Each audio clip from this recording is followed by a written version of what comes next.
السلام عليكم. موعد وتوقيت مباراة المنتخب المغربي ومنتخب كوريا الجنوبية في ثمن النهائي لكأس العالم للشباب تحت 20 سنة، والقنوات الناقلة لهذه المباراة.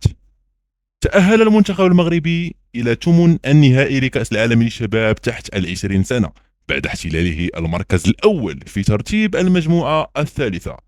وتأهل منتخب كوريا الجنوبية إلى ثمن النهائي بعد احتلاله المركز الثالث في ترتيب المجموعة الثانية.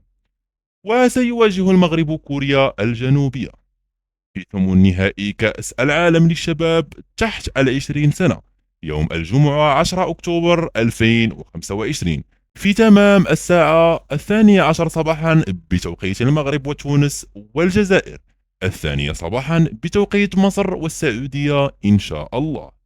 ومن المرتقب نقل هذه المباراة على قناة بي إن سبور المفتوحة. لا تنسوا دعمنا بزر لايك والاشتراك في القناة لتصلكم جميع المباريات القادمة إن شاء الله.